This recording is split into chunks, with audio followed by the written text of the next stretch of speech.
Hello friends, मैं हूं सुदर्शन प्रकाश और आप देख रहे हैं यूट्यूब चैनल गुरु चकाचक। दोस्तों, ये 23 अगस्त का करंट अफेयर्स है। वीडियो के बीच में आपसे एक क्वेश्चन पूछूंगा जिसका आंसर आपको कमेंट बॉक्स में देना है। आज के करंट अफेयर्स का पीडीएफ आपको गुरु चकाचक के टेलीग्राम ग्रुप में मिलेगा। टेलीग्राम ग्रुप का लिंक डिस्क्रिप्शन बॉक्स में है। साथ ही आप वीडियो के डिस्क्रिप्शन में भी दिए गए लिंक पर क्लिक कर पीडीएफ डाउनलोड कर सकते हैं। तो चलिए शुरू करते हैं। आज का पहला क्वेश्चन है, भारत के नए चुनाव आयुक्त कौन बने हैं? 4 ऑप्शन है, रजनीश सिंह, राजीव कुमार, मनोज रवि, श्याम मल्होत्रा। सही आंसर है बी, राजीव कुमार। भारत सरकार द्वारा राजीव कुमार को भारत के नए चुनाव आयुक्त के रूप में नियुक्त किया गया है। उनकी नियुक्ति अशोक लवासा के स्थान पर की गई है, जिन्होंने राष्ट्रपति को अपना इस्तीफा सौंप दिया था। राजीव कुमार झारखंड कैडर के 1984 बैच के आईएएस अधिकारी हैं। उन्हें जुलाई 2019 में वित्त सचिव के रूप में नियुक्त किया गया था और अपने कार्यकाल के दौरान उन्होंने 10 सार्वजनिक क्षेत्र के बैंकों को 4 बैंकों में विलय करने में प्रमुख भूमिका निभाई थी। इसके अलावा उन्होंने कार्मिक मंत्रालय में स्थापना अधिकारी मतलब ईओ के रूप में भी कार्य किया है। अब जानते हैं भारतीय चुनाव आयोग के बारे में। भारत के संविधान के अनुच्छेद 324 के अनुसार चुनाव आयोग के कार्यों और सुरक्षा के प्रावधानों का उल्लेख है। एक चुनाव आयुक्त को कार्यकाल की सुरक्षा प्रदान की गई है। उसे केवल उसी आधार पर पद से हटाया जा सकता है जिस प्रकार की सर्वोच्च न्यायालय के न्यायाधीश को पद से हटाया जाता है, यानी संसद के दोनों सदनों को अक्षमता के आधार पर प्रस्ताव पारित करना होगा। अगर उन्हें राष्ट्रपति द्वारा नियुक्त किया जाता है फिर भी उन्हें राष्ट्रपति द्वारा हटाया नहीं जा सकता है। चुनाव आयोग पूरे देश में निर्वाचन क्षेत्रों का निर्धारण करता है। चुनाव आयोग की स्थापना 25 जनवरी 1950 को की गई थी। नेक्स्ट क्वेश्चन है, भारत ने किस देश के साथ नए सांस्कृतिक समझौता किया है? 4 ऑप्शन है, इजराइल, अमेरिका, रूस, जापान। सही आंसर है ए, इजराइल। भारत और इजराइल ने दोनों देश के लोगों के बीच आदान प्रदान को मजबूत करने के लिए एक नए सांस्कृतिक समझौते पर हस्ताक्षर किया है। इस समझौते पर इजराइल में भारत के राजदूत संजीव सिंगला और इजराइल के विदेश मंत्री गबी आस्केनाजी ने हस्ताक्षर किए हैं। नया सांस्कृतिक समझौता 2020-23 के बीच सांस्कृतिक सहयोग पर 3 साल का कार्यक्रम होगा। अब जानते हैं इस समझौते का उद्देश्य क्या है। इस समझौते में कला विशेषज्ञों की आदान प्रदान, पुस्तक मेलों, एक दूसरे की भाषाओं में प्रसिद्ध कार्यों के अनुवाद को बढ़ावा देना, इजराइल पुरातात्विक प्राधिकरण और भारतीय पुरातत्व सर्वेक्षण की मदद से सांस्कृतिक विरासत की सुरक्षा में सहयोग बढ़ाना आदि शामिल है। इस समझौते में राष्ट्रीय पुस्तकालयों और पुस्तक प्रकाशकों के बीच सीधे संपर्क को प्रोत्साहित करना भी शामिल है और साथ ही त्योहारों में भागीदारी, अनुभव, ज्ञान आदि साझा करने के माध्यम से दोनों देशों के युवाओं को एक साथ लाने के लिए जोर दिया जाएगा। आइए अब इजराइल के बारे में जानते हैं। इजराइल दक्षिण पश्चिम एशिया में स्थित एक देश है। यह दक्षिण पूर्व भूमध्य सागर के पूर्वी छोर पर स्थित है। इसके उत्तर में लेबनान, पूर्व में सीरिया और जॉर्डन तथा दक्षिण पश्चिम में मिस्र है।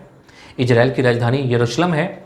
यहाँ के राष्ट्रपति रेवेन रिवलिन है और प्रधानमंत्री है बेंजामिन नेतन्याहू और यहाँ की मुद्रा है इजरायली नई शेकेल। नेक्स्ट क्वेश्चन है, विश्व वरिष्ठ नागरिक दिवस कब मनाया जाता है? 4 ऑप्शन है, 19 अगस्त, 20 अगस्त, 21 अगस्त, 22 अगस्त। सही आंसर है सी, 21 अगस्त। हर साल 21 अगस्त को विश्व स्तर पर वर्ल्ड सीनियर सिटीजन डे मतलब विश्व वरिष्ठ नागरिक दिवस मनाया जाता है। यह दिवस वृद्ध लोगों को प्रभावित करने वाले मुद्दों के बारे में जागरूकता बढ़ाने के लिए मनाया जाता है, जैसे बुजुर्गों के साथ दुर्व्यवहार, उम्र के साथ गिरते स्वास्थ्य, सम्मान, उनके उपलब्धियों को सम्मानित और उन्हें पहचानने के उद्देश्य मनाया जाता है। अब जानते हैं इस दिवस के इतिहास के बारे में। इस दिवस को मनाने का फैसला संयुक्त राष्ट्र महासभा द्वारा 14 दिसंबर 1990 में किया गया था। इस दिन की शुरुआत आधिकारिक तौर पर संयुक्त राज्य अमेरिका के पूर्व राष्ट्रपति रोनाल्ड रीगन ने 1988 में वरिष्ठ नागरिक और उनके मुद्दों को समर्पित करने के लिए की थी। नेक्स्ट क्वेश्चन है, कौशल विकास मंत्रालय ने कौशल विकास के लिए किस मंत्रालय के साथ साझेदारी की है? 4 ऑप्शन है, विदेश मंत्रालय, शिपिंग मंत्रालय, रोजगार मंत्रालय, कृषि मंत्रालय। सही आंसर है बी, शिपिंग मंत्रालय। शिपिंग के क्षेत्र में युवाओं को आसानी से प्रशिक्षण मिल सके, इसके लिए केंद्रीय पोल परिवहन मंत्रालय और कौशल विकास एवं उद्यमिता मंत्रालय ने एक समझौते पर हस्ताक्षर किया है। इससे इस क्षेत्र में युवाओं की स्किल, री स्किल और अप स्किल करने में आसानी होगी। कौशल विकास एवं उद्यमिता मंत्रालय ने बंदरगाह और समुद्री क्षेत्र में कौशल विकास को बढ़ावा देने के लिए यह समझौता किया है। अब जानते हैं इसका उद्देश्य क्या है। यह साझेदारी बढ़ते हुए समुद्री उद्योग और तटीय समुदाय के विकास के कौशल, पुनः कौशल और कौशल में वृद्धि करने के उद्देश्य से की गई है। इससे तटीय क्षेत्रों के युवाओं को रोजगार के व्यापक अवसर प्रदान करेगा। यह शिपिंग मंत्रालय के सागरमाला कार्यक्रम के तहत तटीय समुदाय विकास की प्रतिबद्धता की ओर मजबूत बनाएगा। इसके अलावा यह बंदरगाहों के विकास के साथ साथ भारत के समुद्री क्षेत्र और विश्व स्तर पर कुशल जनशक्ति का पोषण करने का दिशा में कार्य करेगा। केंद्रीय कौशल विकास और उद्यमिता मंत्री महेंद्र नाथ पांडे हैं और शिपिंग राज्य मंत्री है Mansukh L Mandaviya. Next question है, उत्तर प्रदेश ने बुंदेलखंड जल संकट को हल करने के लिए किस देश के साथ साझेदारी की है? 4 ऑप्शन है, अमेरिका, जापान, इजराइल, रूस। सही आंसर है सी, इजराइल। उत्तर प्रदेश ने बुंदेलखंड क्षेत्र के जल संकट को हल करने के लिए इजराइल के साथ सहयोग की योजना पर हस्ताक्षर किया है। इस साझेदारी का उद्देश्य सूखा प्रभावित क्षेत्रों में जल संकट की समस्या का समाधान करना है। यह बुंदेलखंड जैसे पानी की कमी वाले क्षेत्रों के लिए नवीनतम कृषि प्रौद्योगिकियों जैसे ड्रिप सिंचाई से क्षेत्रीय किसानों की सहायता करेगा। यह परियोजना बुंदेलखंड और उसके आसपास के क्षेत्रों में पानी की कमी की समस्या से निपटेगी और देश के बाकी हिस्सों के लिए भूजल प्रबंधन, सिंचाई और पीने योग्य जल प्रबंधन के लिए एक आदर्श बनेगी। उत्तर प्रदेश के मुख्यमंत्री हैं योगी आदित्यनाथ और राज्यपाल हैं आनंदीबेन पटेल। दोस्तों, आज के क्वेश्चन का आंसर आपको कमेंट बॉक्स में देना है। क्वेश्चन है, कागज का आविष्कार किस देश में हुआ था?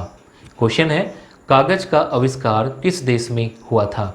इसमें 4 ऑप्शन दिए गए हैं जिनमें भारत, अमेरिका, रूस, चीन। इनमें से एक ऑप्शन सही है। इसका आंसर आपको कमेंट बॉक्स में देना है। नेक्स्ट क्वेश्चन है, द कोरोना फाइटर्स गेम किसने लॉन्च किया है? 4 ऑप्शन है, नरेंद्र मोदी, कलराज मिश्र, डॉक्टर हर्षवर्धन, स्मृति ईरानी। सही आंसर है सी, डॉक्टर हर्षवर्धन। केंद्रीय स्वास्थ्य और परिवार कल्याण मंत्री डॉक्टर हर्षवर्धन द्वारा कोविड-19 से संबंधित द कोरोना फाइटर्स नामक एक गेम लॉन्च किया गया है। वास्तविक दुनिया में लोगों के कार्यों को प्रभावित करने, उन्हें सही सावधानी बरतने एवं संक्रमण से बचने की याद दिलाने के लक्ष्य के साथ इस गेम को डिजाइन किया गया है। इस तरह यह गेम लोगों को कोविड-19 महामारी से लड़ने के लिए या सही उपकरण एवं व्यवहार सिखाने का एक नया एवं बेहद रचनात्मक तरीका होगा। नेक्स्ट क्वेश्चन है, अस्थायी आजीविका के अवसर को बढ़ावा देने के लिए MOTA ने निम्न में से किसके साथ साझेदारी की है? 4 ऑप्शन है, MORD, MOAF, MORT, MOPR। सही आंसर है ए, MORD। MOTA ने अस्थायी आजीविका के अवसर को बढ़ावा देने के लिए MORD के साथ साझेदारी की है। मोटा का full form ministry of tribal affairs होता है, जिसे हिंदी में जनजातीय मामलों के मंत्रालय कहते हैं, और MORD का full form ministry of rural development होता है और इसे हिंदी में ग्रामीण विकास मंत्रालय कहते हैं। तो आपको बता दूं कि जनजातीय मामलों के मंत्रालय ने दीर्घकालीन आजीविका के अवसर को प्रोत्साहित करने के लिए ग्रामीण विकास मंत्रालय के साथ एक संयुक्त संवाद पर हस्ताक्षर किए हैं। अब जानते हैं इस साझेदारी का उद्देश्य क्या है। इसके माध्यम से दोनों मंत्रालय राष्ट्रीय ग्रामीण आजीविका मिशन के तहत जनजातीय महिला स्वयं सहायता समूहों के लिए अस्थायी आजीविका के अवसरों को बढ़ावा देंगे। इसमें ग्रामीण विकास मंत्रालय का कार्य जनजातीय महिला स्वयं सहायता समूह सदस्यों की पहचान और व्यक्तिगत आजीविका परिसंपत्ति का खाका तैयार करना है, और जनजातीय मंत्रालय का कार्य राज्य वार्षिक कार्य योजना को अंतिम रूप देने के लिए पेशकश करना और अपनी आजीविका वार्षिक कार्य योजना में इसे शामिल करेगा। दोनों मंत्रालय के बीच साझेदारी एक दूसरे के प्रयासों का समर्थन करेगी। केंद्रीय ग्रामीण विकास मंत्री नरेंद्र सिंह तोमर हैं और जनजातीय मामलों के मंत्री अर्जुन मुंडा हैं। नेक्स्ट क्वेश्चन है, आतंकवाद के पीड़ितों की याद और श्रद्धांजलि देने का अंतर्राष्ट्रीय दिवस कब मनाया जाता है? 4 ऑप्शन है, 19 अगस्त, 20 अगस्त, 21 अगस्त, 22 अगस्त। सही आंसर है सी, 21 अगस्त। हर साल 21 अगस्त को संयुक्त राष्ट्र द्वारा International Day of Remembrance and Tribute to the Victims of Terrorism यानी आतंकवाद के पीड़ितों की याद और श्रद्धांजलि देने का अंतर्राष्ट्रीय दिवस मनाया जाता है। यह दिन दुनिया भर में आतंकवाद की वजह से घायल, मौत का शिकार हुए लोगों, पीड़ितों और प्रभावितों को सम्मान, समर्थन व सहायता देने के लिए मनाया जाता है। संयुक्त राष्ट्र महासचिव एंटोनियो गुटेरेस की भागीदारी में not forgetting stories of remembrance of victim of terrorism पर एक उच्च स्तरीय कार्यक्रम आयोजित किया गया। इसे पीड़ितों को उनके साथ हुए हादसों के बारे में बताने और लोगों को अपने बचत के अनुभव के बारे में बताने के लिए आयोजित किया गया है। आइए इसके इतिहास के बारे में जानते हैं। संयुक्त राष्ट्र महासभा ने 2017 में 21 अगस्त को दुनिया भर में आतंकवाद की वजह से मौत का शिकार हुए लोगों, पीड़ितों और प्रभावितों को सम्मान, समर्थन व सहायता देने के लिए अंतर्राष्ट्रीय दिवस मनाने का फैसला किया गया था। इस दिन को पहली बार 2018 में मनाया गया था और इस वर्ष तीसरा दिवस मनाया गया है। नेक्स्ट क्वेश्चन है, कीथ रोगले लगातार दूसरी बार किस देश के प्रधानमंत्री बने हैं? 4 ऑप्शन है, गुयाना, त्रिनिदाद और टोबैगो, वेनेजुएला, चेक गणराज्य। सही आंसर है बी, त्रिनिदाद और टोबैगो। त्रिनिदाद और टोबैगो गणराज्य के प्रधानमंत्री के रूप में कीथ रोगले ने शपथ ली है। वो लगातार दूसरी बार प्रधानमंत्री बने हैं। त्रिनिदाद और टोबैगो कैरेबियाई सागर में स्थित पूरी तरह से द्वीपों पर स्थित एक देश है। इस द्वीप समूह में 2 मुख्य द्वीप हैं, त्रिनिदाद और टोबैगो। यह दक्षिण कैरेबिया में वेनेजुएला के उत्तर पूर्व में है। यह जल सीमा बारबाडोस से उत्तर पूर्व में, गुयाना से दक्षिण पूर्व में तथा वेनेजुएला से दक्षिण और पश्चिम में जल सीमा साझा करती है। त्रिनिदाद और टोबैगो की राजधानी गणराज्य पोर्ट ऑफ स्पेन है। इसकी मुद्रा त्रिनिदाद और टोबैगो डॉलर है और इसके राष्ट्रपति हैं पौला मै विकेस। नेक्स्ट क्वेश्चन है, गोपाल स्वामी कस्तूरीरंजन का निधन हो गया है। वो किस खेल से संबंधित थे? 4 ऑप्शन है, कबड्डी, हॉकी, फुटबॉल, क्रिकेट। सही आंसर है डी, क्रिकेट। पूर्व क्रिकेटर, प्रशासक और पिच क्यूरेटर गोपाल स्वामी अय्यर कस्तूरीरंजन का निधन हो गया है। उनका जन्म 12 अक्टूबर 1930 को चेन्नई, तमिलनाडु में हुआ था। उनके करियर की शुरुआत रणजी ट्रॉफी 1948 से 49 सीजन में मैसूर से हुई थी और उन्होंने 1962 से 63 सीजन के बाद प्रथम श्रेणी क्रिकेट से संन्यास ले लिया था। गोपाल स्वामी कस्तूरीरंजन एक तेज गेंदबाज थे जिन्होंने 36 प्रथम श्रेणी मैच खेले और मैसूर रणजी टीम की कप्तानी की। इसके अलावा उन्होंने बीसीसीआई मैदान और पिच समिति के अध्यक्ष और कर्नाटक राज्य क्रिकेट संघ के उपाध्यक्ष के रूप में भी कार्य किया था। दोस्तों, कल मैंने आपसे एक क्वेश्चन पूछा था। क्वेश्चन था, इलेक्ट्रॉन की खोज किसने की थी?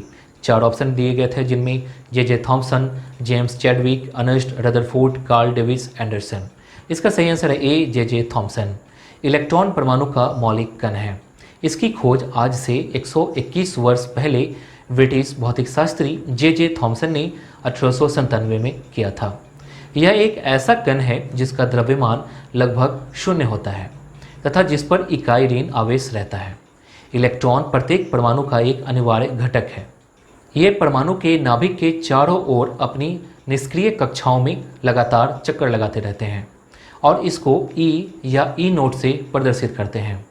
इस पे विद्युत आवेश 1.6 × 10⁻⁻19 कूलम होता है और इसका द्रव्यमान 9.109 × 10⁻31 किलोग्राम और ग्राम में 9.109 × 10⁻28 होता है। आज का क्वेश्चन मैं पहले ही पूछ चुका हूँ, फिर भी आपको यहाँ क्वेश्चन दिख रहा है। इसका आंसर आपको कमेंट बॉक्स में देना है। तो दोस्तों, आज के लिए बस इतना ही। उम्मीद है कि ये वीडियो आपको पसंद आई होगी। पसंद आई तो वीडियो को लाइक कीजिए और अपने दोस्तों के साथ ये वीडियो शेयर जरूर कीजिए। और हाँ, अगर आपने अभी तक इस चैनल को सब्सक्राइब नहीं किया है तो प्लीज़ कर लीजिए। साथ ही बेल आइकन पर प्रेस कर लीजिए ताकि नए वीडियो की नोटिफिकेशन सबसे पहले आपको मिल सके। Thank you.